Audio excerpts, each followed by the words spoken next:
আসসালামু আলাইকুম ওয়া রাহমাতুল্লাহি ওয়া বারাকাতুহু। আল্লাহ রাব্বুল আলামিনের দরবারে শুকরিয়া করছি যে আল্লাহ রাব্বুল আলামিন আমাদের সকলকে দুনিয়াবি ব্যস্ততার মাঝে কিছু সময়ের জন্য আল্লাহ এবং আল্লাহর রাসূলের দ্বীনকে প্রতিষ্ঠিত করার জন্য কিছু জিকির, ইস্তেগফার, তওবা, মিলাদে মুস্তাফা, উলামায়ে কেরামদের জবান থেকে কোরআন এবং সুন্নাহর আলোচনার মধ্যে আল্লাহ পাক আমাদের সকলকে আশার বর্ষার আলোচনা শোনা দিয়ে তৌফিক আল্লাহ পাক দান করেছেন। আল্লাহ পাকের দরবারে আমরা শুকরিয়া জানাই, একবার বলে আলহামদুলিল্লাহ। সাথে সাথে দুরূদ এবং সালাম প্রেরণ করছি হুজুরে নবী সাল্লাল্লাহু আলাইহি ওয়াসাল্লাম। সম্মানিত সুধী, আজকের এই তালিবি মজলিসে আমরা যারা এতক্ষণ পর্যন্ত বসে আমরা আলোচনা শুনেছি, এই আলোচনাগুলো সম্পূর্ণ কিন্তু আল্লাহ সন্তুষ্ট অর্জনের জন্য, ঠিক রাসূলের সন্তুষ্ট অর্জনের জন্য। যে ইবাদতটা আল্লাহ এবং আল্লাহ রাসূলের সন্তুষ্ট অর্জনের জন্য হবে, সেটা নিঃসন্দেহে আল্লাহ দরবারে কবুল হবে ইনশাআল্লাহ। আর আপনারা সকলে তরিকতপন্থী, আলহামদুলিল্লাহ বলেন আলহামদুলিল্লাহ। এই আখির জামানায় তরিকতের সাথে সম্পৃক্ত হওয়াটা তকদীরের ব্যাপার। যার তকদীর ভালো, সে তরিকতের সাথে সম্পৃক্ত আছেন, হক্কানি দরবারের সাথে সম্পৃক্ত আছে। আপনারা দেখুন, আপনার যে যে দরবারের মুরিদ, যারা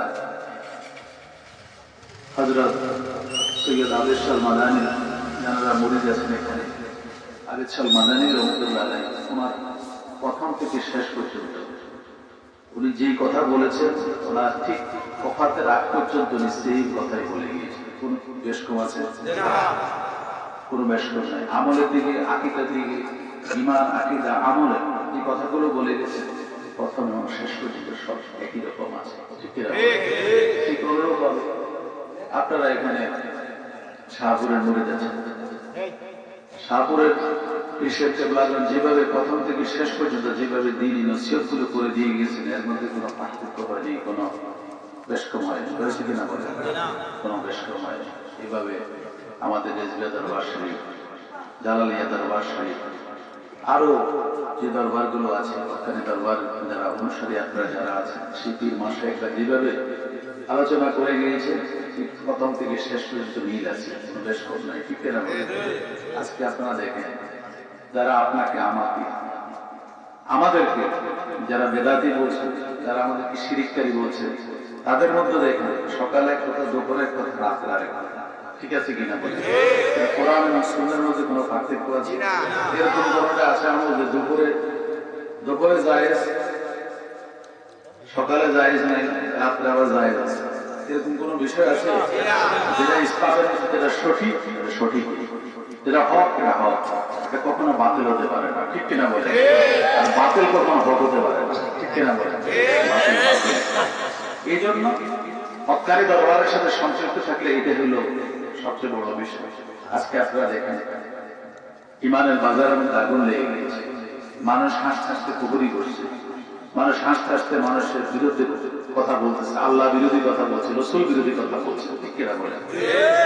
লোভের তাড়না, টাকা, 1000 টাকার বিনিময়ে আল্লাহ রাসূলকে ভুলে গেছে। ঠিক কিনা বলেন? 1000 টাকার বিনিময়ে সুন্নি জামাত বাদ দিয়ে ওয়াহাবিদের সাথে সম্পৃক্ত হয়ে গেছে। ঠিক কিনা বলেন? সম্মানিত সুধী, মনে রাখবেন, টাকা পয়সা, ধন দৌলত, এটা দুনিয়াবি। কয়েকদিন, 3.5 দিন। যারা আপনারা এখানে মুরব্বীরা বসে আছেন, এরকম আপনাদের পূর্বপুরুষরা কিন্তু অনেক ক্ষমতাধর ছিল, তারাও টাকাওয়ালা ছিল, তারা সমাজের মধ্যে প্রতিপত্তি এবং সমাজপতি যারা ছিল, তারা আজকে আছে? কত ধন সম্পদ হলো, কেউ কিছু নাই। এটা তুচ্ছ জিনিস, পৃথিবীতে সবচেয়ে নিকৃষ্টতম জিনিস। আর এই নিকৃষ্ট জিনিসটা মানুষ উৎকৃষ্ট মনে করে আজকে মানুষ ইমান বিক্রি করে দিচ্ছে। ঠিক কিনা বলে? ইমান বিক্রি করা যাবে না, ইমান ঠিক রাখতে হবে। কারণ আপনি আজকে কার জন্য ইমান বিক্রি করবেন? সে কি আপনার কবরে কোনো সাহায্য করতে পারবে? পারবে না। আজকে আপনি ইমান বিক্রি করে দিচ্ছেন, এক আসছেন পৃথিবীতে, এক আবার কবরের মধ্যে যাবেন। যদি ইমান বিক্রি করে দিয়ে দেন, এই কবরের মধ্যে আপনার সাহায্যকারী কেউ হবে না। ঠিক কিনা বলেন? আপনারা দেখেন, সেই আউলিয়া কেরামরা, যাদের সাথে আপনাদের সম্পর্ক, যারা আপনারা দেখে আসছেন, এদেশে হক্কানি আউলিয়া কেরামরা, ইন্তেকাল করে মোবারক ইন্তেকাল হয়েছে। ঠিক কিনা বলেন? কত সুন্দর ইন্তেকাল ওনাদের। ওনারা বলে গেছেন এভাবে ওনারা পৃথিবীর থেকে চলে গেছে। ওনারা বলে গেছেন দেখবার পরবর্তী এরকম আসবে, আসতেছে, ওরা ইমান হেফাজত করো, সতর্ক থাকো। ঠিক কিনা বলে? কোন আমরা আছেন কেউ কি টাকার বিনিময় মানুষকে দিনে দাওয়াত দিয়েছেন? টাকা কোন হক্কানি আউলিয়া কেন আমরা কখনোই টাকাকে প্রাধান্য দেন। টাকা নাই চলে যাচ্ছে হেদায়েতের জন্য যেটা খরচ আমাদের উপরে। আজকে দেখুন টাকা পয়সা ঈমান আমল আকীদা সব দিয়ে যাচ্ছে, মানুষকে শূন্য হাতে মানুষকে ফিরিয়ে দিচ্ছে। ঠিক কিনা বলেন? দুনিয়ার মতো তাদের জন্য না আলো, পরকালও তাদের জন্য না আলো। ঠিক কিনা বলেন? আসুন, আল্লাহ হাবিব সাল্লাল্লাহু বলছেন আখিরি জামানায় আমার উম্মত 73 দলে বিভক্ত হবে। কত দল? 72 দল জাহান্নামী হবে। এই আখিরি জামানার মধ্যে পীর মাশায়েখদের মধ্যে 12টি দল। কয়টি দল? 12টা দল হবে। এর মধ্যে 11টাই জাহান্নামী হবে। আজকে আপনারা দেখেন পীর মাশায়েখদের মধ্যে যারা তরিকত দ্বীনের খেদমত যারা করে গেছেন তাদের মধ্যে প্রথম এবং শেষ এর মধ্যে কোনো পার্থক্য নাই। আছে কিনা? কোনো ওনাদের মধ্যে কোনো পরিবর্তন দেখতে পাবেন না। একই রকম একইভাবে দ্বীনের খেদমত ওনারা করে গিয়েছেন। অথচ আজকে যারা নতুন ইসলাম আমাদের সামনে উপস্থাপন করছে তারা আপনার থেকে টাকাও নিচ্ছে, ঈমান নিচ্ছে। ঠিক কিনা বলেন? টাকাও নিতেছে, ঈমানও নিয়ে যাচ্ছে, আপনার সন্তানকে নিয়ে যাচ্ছে, আপনার পরিবার পরিজনদেরকে নিয়ে যাচ্ছে। এগুলোর থেকে আমাদেরকে সাবধান মনে রাখবেন। নামাজ, রোজা, হজ, যাকাত এগুলি মৌলিক ইবাদত। এই মৌলিক ইবাদত দিয়ে কেউ জান্নাতে যাইতে পারবে না। পারবে কি? যদি মৌলিক ইবাদত দিয়ে কেউ জান্নাতে যায় তো ওবাই তো জান্নাতে যাইতে পারবে। ওবাই সে কি রোজা রাখেনি, সে কি নামাজ পড়েনি, তারপরে সে জাহান্নামী কেন? তার ঈমান ঠিক ছিল। ঠিক কিনা বলেন? এরকম এই সমাজের মধ্যে বহুত আছে। লেবাসে, পাঞ্জাবি, টুপি সব থেকে উত্তম মনে হবে, কিন্তু আল্লাহ পাক বলছেন তোমরা এটা দেখে তোমরা পাগল হও না, আগে দেখো তার হৃদয়ের মধ্যে তার অন্তরে ঈমান আছে কিনা। ঠিক কিনা বলেন?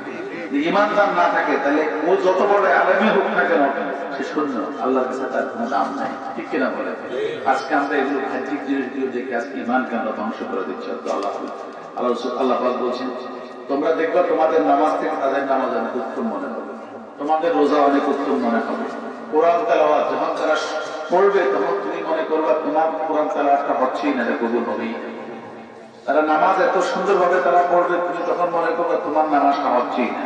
নিরাশ হবে না, নিরাশ হবে না। তোমার হৃদয়ের মধ্যে, তোমার অন্তরের মধ্যে আল্লাহ আল্লাহ রাসূলের মহব্বত আছে, তোমার ঈমান আছে, তোমার আকীদা সহিহ আছে, তোমারটাই আল্লাহ দরবারে কবুল হবে। সে কিয়ামত পর্যন্ত ইবাদত করবে, সেটা আল্লাহ দরবারে কখনোই কবুল হবে না। ঠিক কিনা বলেন?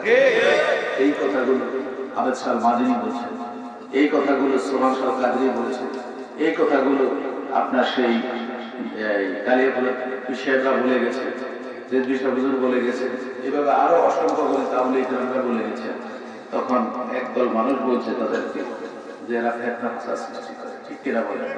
সম্মানিত শুধু ওরা ফিতনা ফাসাদ না, তারা চেয়েছে মানুষদেরকে ঈমানকে শক্ত করার জন্য। ঈমান যেন শক্ত থাকে, ঈমান শক্ত থাকে তাহলে তার আমল আল্লাহ দরবারে কবুল হবে। ঈমান যদি ঠিক না থাকে তাহলে আমল আল্লাহ দরবারে কবুল হবে না। ঠিক কিনা বলে? সম্মানিত শুধু মনে রাখবেন যে আখিরি জামানায় যদি আপনার ঈমান ঠিক থাকে, আমল যদি আপনার কর্ম যদি হয়, তারপর আপনি জান্নাতে যাবেন ইনশাআল্লাহ। সুবহানাল্লাহ। এই জন্য তরিকতের সাথে সম্পৃক্ত থাকতে হবে। তরিকতের সাথে যদি আমরা সম্পৃক্ত না থাকি আমরা ভালো অন্তর্ভুক্ত হয়ে যেতে হবে। আজকে দেখুন আমরা শুধু দৌড়াদৌড়ি করি, কিভাবে আমরা আল্লাহরে পাবো, কিভাবে আমরা রাসূলকে পাবো। ঠিক কিনা বলেন? যখন আমরা বড় জামায়াত দেখি, বিশাল জামায়াত হয়েছে, ইস কত মানুষ হয়েছে।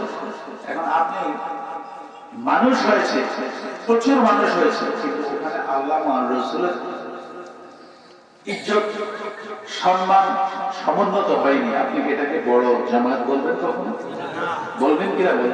বলবেন না। কারণ আল্লাহ রাসূল সাল্লাল্লাহু আলাইহি ওয়াসাল্লাম তো নিজেই বলেছেন যে 72 দলই হলো জাহান্নামী, একদল মাত্র জান্নাতি। সুবহানাল্লাহ বলবেন না? আজকে দেখবেন 72 দলের লোক বেশি, লোক বেশি কিনা? আজকে যারা আল্লাহ রাসূলের সম্মান যারা ক্ষুণ্ণ করছে, রাসূলকে যারা খাটো করে দেখছে, এই বাতিলরা সব কিন্তু প্রশ্নের হওয়ার মতো সব কিন্তু ঠিক কিনা বলেন? আর সুন্নিরা একদিকে, আর সব বাতিলের রসুন কুয়ার মতো একদিকে, ঠিক কিনা বলেন? এই জন্য দেখবেন বাতিলদের প্রোগ্রামের মধ্যে সব বাতিলরা গিয়ে বসে, কিন্তু সুন্নিদের প্রোগ্রামে ইমানদার সুন্নি যারা কেউ বসবে না, ঠিক কিনা বলেন? গুটি কয়েকজন যদি বসেও থাকে তাহলে তারা আসে সুন্নিদের কি দোষ করা যায়, এগুলো কোট করার জন্য, ঠিক না? এগুলো কোট করার জন্য। সুন্নিরা কি এমন কোন কাজ আজ পর্যন্ত বলছি কখনো যে তোমরা আবেশ আল-মাদানের পুরুষ মাহফিলে গেলে তোমরা 18 কোটি মানুষের নামাজের সওয়াব পাবে? এই কথা কোনদিন বলছেন? শাহপুরি বিশ্বাসরা বলছেন, কালিয়াপুরি বিশ্বাসরা বলছেন, রেজবিশা হুজুর বলছেন। তাহলে আজকে চিন্তা করে দেখেন, তারা এরকম একদল আছে যারা সারা জীবন পর্যন্ত বলছে যে আমরা শুধু সঠিক, আর সব বেদাত, কুল্লু বেদাত, সব বেদাত, সব গোমরাহ, শুধু আমরা ঠিক আছে। এখন তারা কি করছে? তারা বলে শুধু গেলে আমরা একটা ভোট দিবে, একটা ভোটের বিনিময়ে 18 কোটি মানুষের নামাজের সওয়াব তোমরা পাই যাবে। নাউজুবিল্লাহ বলেন। আপনারা এই যে কয়দিন আগে ইমানের আপনাদের দরবার শুরু করেছেন, যারা আপনারা গিয়েছেন, কেন গেছেন? শিক্ষা গ্রহণ করার জন্য, ইমানকে মজবুত করার জন্য, আউলিকের ফয়েজ পাওয়ার জন্য, শাহপুর শরীফ গিয়েছে, আপনারা গিয়েছেন কেন? ইমান তাজা করার জন্য, ইমান হেফাজতের জন্য। রাজাপুর আপনারা যান কেন? যান ইমান হেফাজতের জন্য, কিছু শিখার জন্য, পার্থিব জীবন আমল করার জন্য, ঠিক না? কিন্তু ওখানে কিন্তু কোন হক্কান দরবারে কোন পীর মাশায়েখরা বলেন না যে আমার দরবারে তোমরা যাও, যদি তোমরা যাও তাহলে তোমাদের আর নামাজ পড়তে হবে, ঠিক কিনা বলেন? নাউজুবিল্লাহ বলবেন না? আর তোমরা যদি আমাদের মাহফিলে যদি যাও তাহলে আর তোমাদের মদিনায় যাইতে হবে না, মক্কায় যাইতে হবে না। এই ধরনের কোনো কথা বলেন? এরকম কোন বক্তব্য দেন যে আমাদের উরুস শরীফ বলেন, ইসলাম মাহফিল বলেন, যেখানে তোমরা যাও 2.5 কোটি হজের সওয়াব তোমার হবে, 2.5 লক্ষ হজের সওয়াব হবে। এই ধরনের কোন কুফরি কথা শুনছেন আজ পর্যন্ত? এটা আমরা যাই কেন? আউলিয়া কেরামের ফয়েজ এবং তাওয়াজ্জু আছে। আল্লাহ পাক বলেন, ইয়া আইয়ুহাল্লাযীনা আমানু ওয়াত্তাবু ইলাইহিল ওয়াসিলা। ওসিলা তো আমাদের অন্বেষণ করতেই হবে, আল্লাহর হুকুম, ঠিক না? ওসিলা অন্বেষণ করছে আউলিয়া কেরাম, ঠিক না? ফাদখুলি ফি ইবাদি ওয়াদখুলি জান্নাতি। তোমরা আমার ওলিদের সাথে যুক্ত হয়ে যাও এবং আমার জান্নাতে প্রবেশ করো। সুবহানাল্লাহ। আজকে দেখুন আউলিয়া কেরামের দরবারে আমরা যাচ্ছি, আল্লাহ পাক নিজে বলেন সূরা ফাতিহা, সিরাতাল্লাযীনা আনআমতা আলাইহিম। আমার নেককার বান্দা, আল্লাহ ওয়ালা বান্দা, আল্লাহ ওলিরা যে রাস্তায় চলে আমাকে, আমার হাবিবকে পেয়েছে, তোমরা ওই রাস্তায় যাবে। সুবহানাল্লাহ। গাউসুল আজম বড়পীর আব্দুল কাদের জিলানী, খাজা মুহাম্মদ চিশতি, খাজা বাহাউদ্দিন নকশবন্দি, শেখ আহমেদ সিরাজি রহমাতুল্লাহ আলাইহি, ওনারা সেই তরিকতের ইমাম, ওনারা আল্লাহ রাসূলকে পেয়েছেন, আল্লাহর সান্নিধ্যে, আল্লাহর বন্ধুতে রূপান্তরিত হয়েছে। ওনারা যে রাস্তায় হেঁটে আল্লাহকে পেয়েছেন ওই রাস্তাটা আমাদেরকে দেখিয়ে দিয়েছে, ঠিক না? তোমরা এই রাস্তা ছিল, কাদরিয়া এই রাস্তা ছিল, চিশতিয়া এই রাস্তা ছিল, নকশবন্দি এই রাস্তা ছিল, মুজাদ্দিদি এই রাস্তা ছিল। এই রাস্তায় যদি আমরা যাই আল্লাহ রাসূলকে আমরা পেয়ে যাবো ইনশাআল্লাহ, ঠিক কিনা বলেন? আর সূরা ফাতিহার মধ্যে তো আল্লাহ তাই তো বলছেন, সিরাতাল্লাযীনা আনআমতা আলাইহিম, আমার হকের রব্বানি আউলিয়াদের আমরা যে রাস্তায় চলছি তোমরা সেই রাস্তায় চলো। আমরা তো ওই রাস্তায় তো আমরা চলছি, ঠিক কিনা বলেন? অথচ আজকে আপনারা হক জায়গায় আছেন, হক দলে আছেন, হক পন্থী আমরা সঠিক রাস্তা আপনারা আছেন, আজকে আমাদেরকে বলছে বেদাত, ঠিক কিনা বলেন? কি বেদাত করে? তারা মাজারের মধ্যে তারা পূজা করে, মাজার পূজা করে, ঠিক না? এখন আপনারা যদি বলেন আমাকে মাজারে কি, মাজারে পূজা করা যায় আছে, আমি যদি আপনাদেরকে প্রশ্ন করি আপনারা কি বলবেন? না হুজুর পূজা করা যায়, বলবেন না? পূজা করা যায়, মাজারে পূজা করা কি হারাম না? মাজারে যদি কেউ পূজা করে তার ঈমান থাকবে? ঈমান থাকবে না। আজ পর্যন্ত আমরা যত দরবার সেবে গেছেন, কোন দরবার সেবে মাজারে পূজা হয়? পূজা কাকে বলে? পূজা কি? পূজা হলো, এই বছর আমাদের নির্বাচনের সময় অনেক হুজুরকে দেন না মন্দিরে গিয়ে কিভাবে পূজা করে, সোজয় দাঁড়াইতে হবে, মন্দিরে গিয়ে আপনার ওখানে গিয়ে আপনার এই ওই যে গীতা পাঠ করতে হয়, মন্ত্র পড়তে হয়, এরপরে হলো ফুল দিয়ে সেটা করতে হয়, ঠিক কিনা বলেন? আচ্ছা, আপনারা অত দরবারের মধ্যে আপনারা গিয়েছেন, আলহামদুলিল্লাহ, দরবার সন্তুষ্টি। কোন দরবারের মধ্যে আজ পর্যন্ত কোথাও আপনারা গিয়ে দাঁড়াইয়া আপনারা কি গীতা পাঠ করছেন? গীতা পাঠ করলে, সেজদা করলে ওইটা না হয় হলো পূজা। আর আপনারা যদি মাজার শরীফের সামনে গিয়ে যদি আপনি বিনয়ের সাথে দাঁড়িয়ে আল্লাহর কালামুল্লাহ শরীফ তেলাওয়াত করেন, দুরূদ শরীফ পড়েন, তওবা ইস্তেগফার করেন, এটা তো সওয়াবের কাজ। এটা আল্লাহ রাসূল নিজে করেছেন, ঠিক কি না বলেন? এটা সুন্নাতের আমল, এটা সুন্নাত। আজকে সাধারণ মানুষেরা বোঝে না। বাবারা আমার কুল্লু বেদাতিন দালালা, বেদাত থেকে বেঁচে থাকবে, শিরক থেকে বেঁচে থাকবে। শিরক কি? মাজারে পূজা করে। মাজারে কিভাবে পূজা করে? মানুষ সেজদা করছে, মাজারে কেউ কি সেজদা করে? সেজদা করে, সেজদা তো আমরা আল্লাহকে করি, ঠিক না? মাজারে আমরা জিয়ারত করি, মাজারে গিয়ে দাঁড়িয়ে জিয়ারত করছি। এই ছবিগুলো তারা দিচ্ছে, দেখো কিভাবে সেজদা করে। সাধারণ মানুষগুলো তো সেজদা করে বুঝে না, এরা দাঁড়িয়ে জিয়ারত করতেছে, দেখো তারা শিরক করতেছে। দেয়ার মালিক হলো আল্লাহ, তারা চাইতেছে কার কাছে? গায়রুল্লাহর কাছে তারা চাইছে। আমরা কি গায়রুল্লাহর কাছে চাই? না। তারা শাহজালাল নাকি আমরা বলি শাহজালাল তুমি আমাদেরকে দাও, আমরা তো বলি ইয়া বার ইলাহি, তোমার বন্ধুর খাতিরে তুমি আমাদেরকে দাও, উসিলা আমাদেরকে দাও। উসিলা তো আল্লাহ তো বলছে উসিলা নেওয়া হচ্ছে।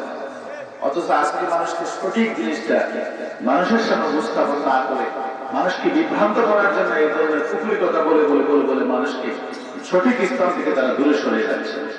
মনে রাখবেন, পৃথিবীর 3.5 দিনের জিন্দেগি, যারা মানুষকে বিভ্রান্ত করবে, মানুষকে সঠিক পথ থেকে কুফরি পথে নেওয়া, এটাও কিন্তু গুনাহের কাজ, ঠিক কিনা বলেন? এটা গুনাহের কাজ।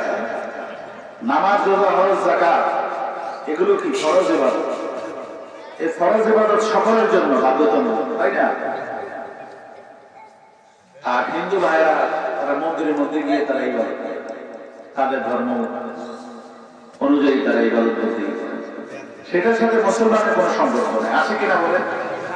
আজকে বেদাতি সারা জীবন যারা বলছে, আজকে তারা রোজা আর পূজাকে একসাথে করে দিচ্ছে, ঠিক কিনা বলেন? সারা জীবন আমাদেরকে বলছে বেদাতি, এখন তারা বেদাতি না, তারা শিরক, ঠিক কিনা বলেন? শিরককারী কোন ইবাদত আল্লাহ দরবারে কবুল হবে, ঠিক কিনা বলেন? এই শিরক থেকে বাবারা আমার বেঁচে থাকবে।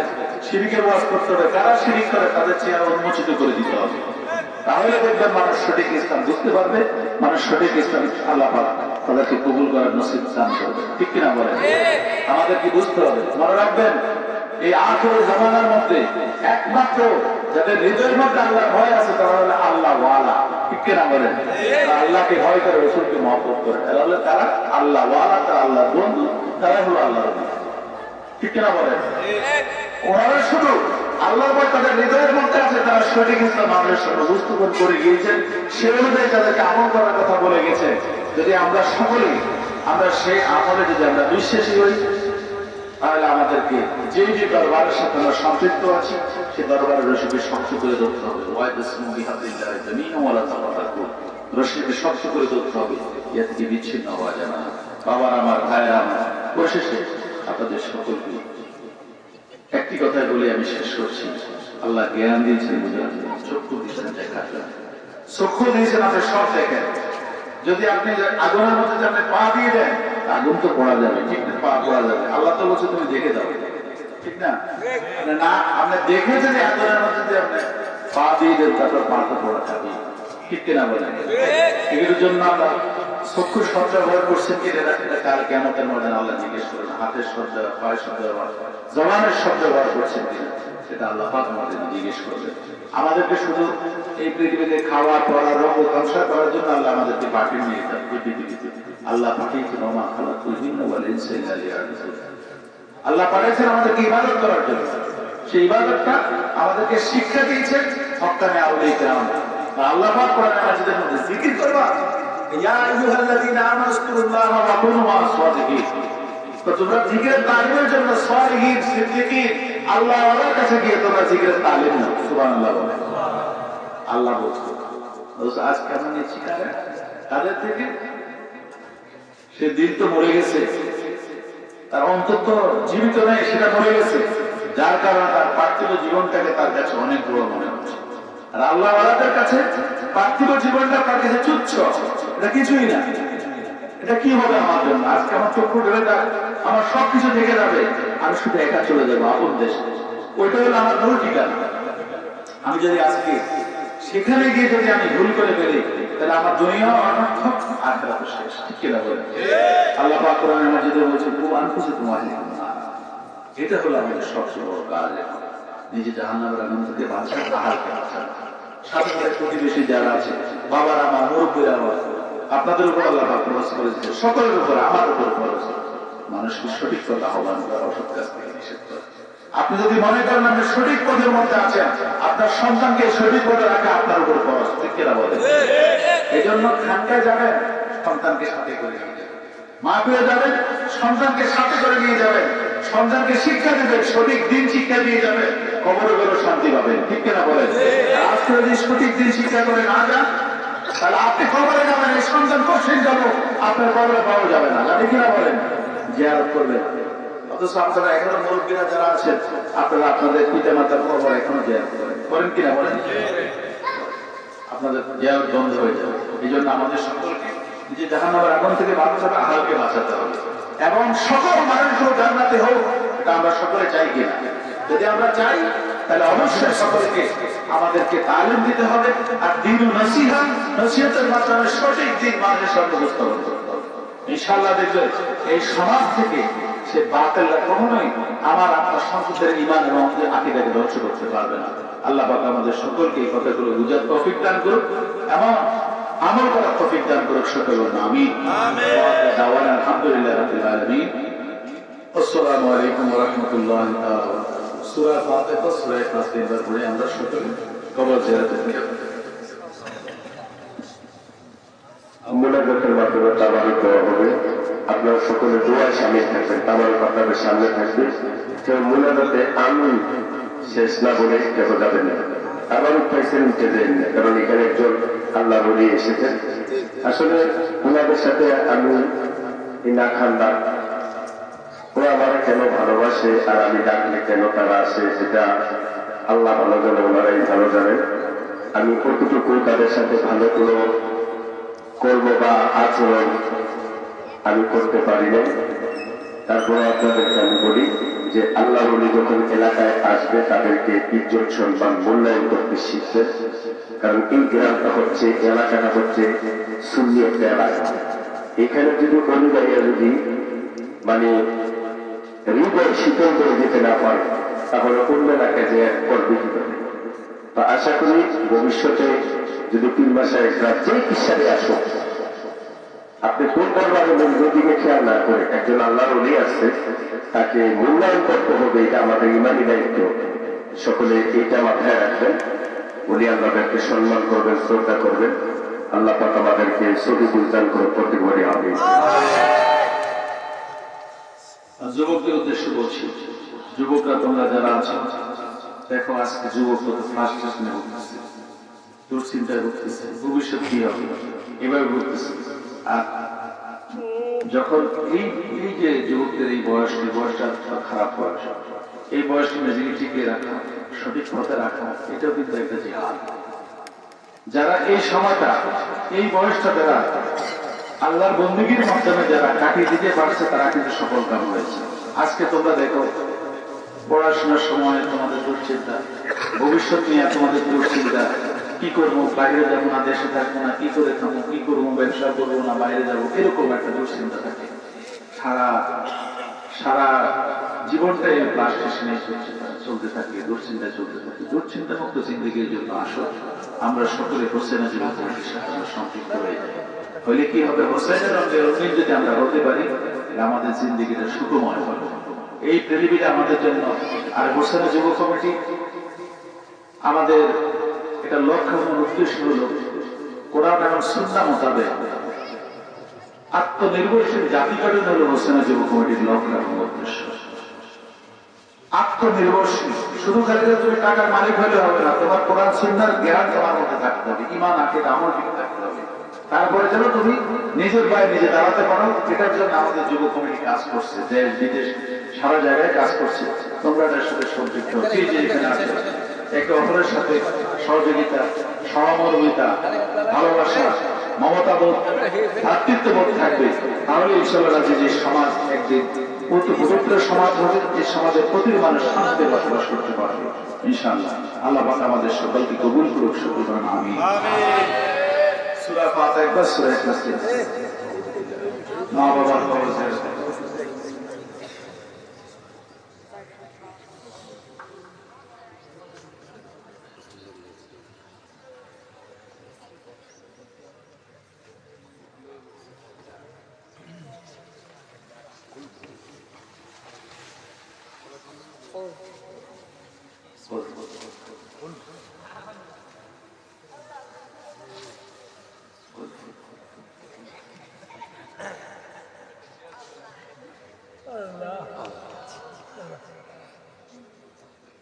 اللهم آمين. ربنا ظلمنا أنفسنا وإن لم تغفر لنا وترحمنا لنكونن من الخاسرين. ربنا آتنا في الدنيا حسنة وفي الآخرة حسنة وقنا عذاب النار وأدخلنا الجنة مع الأبرار يا عزيز يا غفار يا رب العالمين. ربنا ولوالدينا وللمؤمنين يوم يقوم الحساب. মারে লাগি তোমার দরবারে করিয়েছে আল্লাহ, আজকের মুবারক অনুষ্ঠানকে আল্লাহ তুমি কবুল আর মঞ্জুর করে নাও। ইয়ার হাদিয়া আল্লাহ কবুল বারাইয়া দো জাহানের সরদার আখে মাওলা তাজারে মদিনা হুজুর নূর সাল্লাল্লাহু আলাইহি ওয়াসাল্লামের রওজা আথারে পৌঁছে দাও। খুলাফায়ে রাশিদিন, আশরাফে মুবাশশির, তাবিঈন, তাবে তাবিঈন, আইম্মে মুজাহিদিন, সালফে সালেহিন আর ওয়াফাকে পৌঁছে দাও। ইয়া আল্লাহ, আমরা যারা এখানে হাত তুলেছি আল্লাহ আমাদের সকলের পীর মুর্শিদদের ওয়াফাকে পৌঁছে দাও। ইয়া বারলাহি তোমার দরবারে ফরিয়াদ জানাই আল্লাহ, বাংলার আনাচে কানাচে যত আউলিয়া কেরামগণ সমাজের আশ্রিত রামবর মানছেন তোমার মহান আউলিয়া কেরামগণ ওয়াফাকে পৌঁছে দাও। আল্লাহ সকল মুমিন মুমিনাত মুসলিম মুসলিমাতের ওয়াফাকে পৌঁছে দাও। আল্লাহ আমরা যারা হাত তুলেছি আমাদের মা বাপ, দাদা দাদি, নানা নানি, শ্বশুর শাশুড়ি, প্রিয় উস্তাদ, পাড়া প্রতিবেশী, বাচ্চা, আত্মীয় স্বজন যারা অন্ধকার কবরে আছে আল্লাহ প্রত্যেকের ওয়াফাকে সব পৌঁছে দিও। মা মাহবুব তোমার দরবারে ফরিয়াদ জানাই গো আল্লাহ। আল্লাহ সাহেবে দাওয়াত তার বংশের মধ্যে যারা কবরবাসী হয়ে গেছে আল্লাহ প্রত্যেকের ওয়াফাকে সব পৌঁছে দাও। এই বাড়ি থেকে যত মুর্তাজান কবরবাসী হয়ে গেছে আল্লাহ প্রত্যেকের ওয়াফাকে সব পৌঁছে দাও। আল্লাহ আমাদের সকলকে নূর ঈমান দান করো। আল্লাহ আমলে জিন্দেগি নসিব করো। আল্লাহ তুমি বরকতি জিন্দেগি নসিব করো। আল্লাহ তুমি হায়াতে বরকত দান করো। আল্লাহ তুমি রিজিকে বরকত দান করো। আল্লাহ তুমি আমলে বরকত দান করো। আল্লাহ তোমার দরবারে ফরিয়াদ জানাই খোদা, শত্রুদেরকে হিংসা থেকে, জালেমের জুলুম থেকে আল্লাহ এখানে আমরা যারা হাত তুলেছি সকলের জান মাল হেফাজত করে দিও আল্লাহ।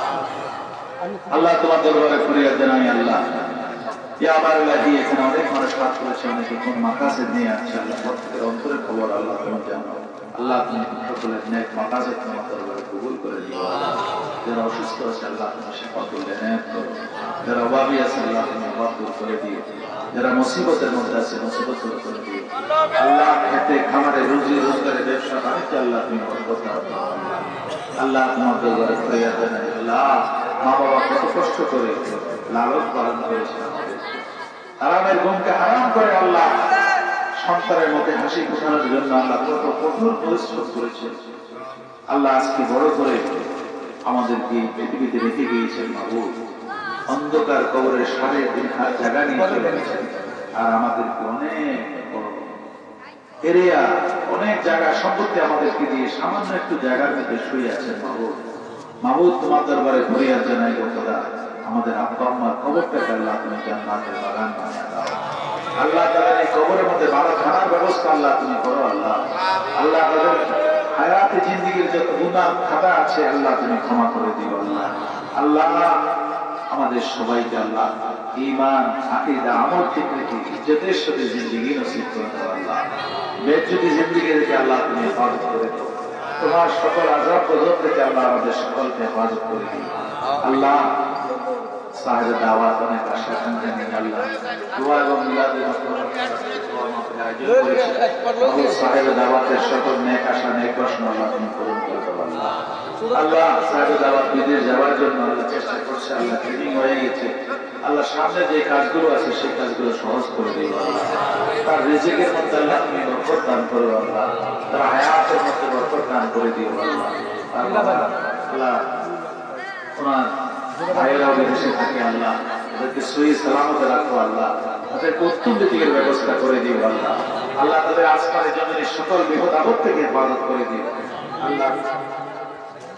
আল্লাহ তোমার দরবারে ফিরিয়েছেন শাহিদুল আল্লাহ মারা গিয়েছে আল্লাহ, তুমি নিয়ে গেছো আল্লাহ মাহমুদ। আজকে আমরা তার আস্থার মাগফিরাতের জন্য এই মাহফিল থেকে আল্লাহ আমরা তোমার দরবারে ফরিয়াদ জানাই আল্লাহ, তাকে আল্লাহ তুমি ক্ষমা করে দিও, তার কবরটাকে জান্নাতের বাগান বানায় মাহমুদ। তোমার দরবারে ফরিয়াদ জানাই তার আহলে আওলাদদেরকে আল্লাহ সবুজ একটা করার তৌফিক দান করে দিও আল্লাহ। এখানে আমরা অনেকে আছি মা হারা বাবা হারা খোদা, আমাদের আব্বা আম্মাদেরকে আল্লাহ তুমি মাফ করে দাও, ওদের কবরগুলোকে আল্লাহ তুমি জান্নাতের বাগান বানায় আল্লাহ। তোমার দরবারে ফরিয়াদ জানাই আল্লাহ, আমরা যে যে পেশা আছে আল্লাহ তুমি বরকত দান করে দিও আল্লাহ। আমাদের সকলের রিজিকের মধ্যে বরকত দান করো আল্লাহ, তুমি রিজিকের দরজা খুলে দাও, প্রত্যেককে আল্লাহ তুমি মালদার বানায় দাও আল্লাহ, যারা তোমার রাস্তায় খরচ করতে পারে আল্লাহ, আল্লাহ তোমার সন্তুষ্টির মাঝে চলতে পারে আল্লাহ, তুমি কবুল করে নিও আল্লাহ। আল্লাহ আল্লাহুম্মা নাব্বির কুলুবানা বিল ঈমান ওয়া জায়্যিন আখিরাতানা বিল আমান واستر مرادنا مراد الحاضرين بحرمة سيد المرسلين وخاتم النبيين. اللهم نبر قلوبنا بنور معرفتك وبنور معرفة حبيبك بنور الصفات. اللهم يا مقلب القلوب ثبت قلوبنا على دينك يا الله يا رحمن يا رحيم. اللهم جن جوارحنا وبواطننا نبي أسر الشريف الإسفار. اللهم يا قاضي الحاجات اجتهادنا وحاجتنا يا الله ترك درجاتنا درجات العاشقين إلهي سهل مشكل المسلمين والمؤمنين. ربنا إننا آمنا فاغفر لنا ذنوبنا وكفر عنا سيئاتنا وتوفنا مع الأبرار. اللهم حاسبنا حسابا يسيرا. اللهم اهدنا الصراط المستقيم صراط الذين أنعمت عليهم غير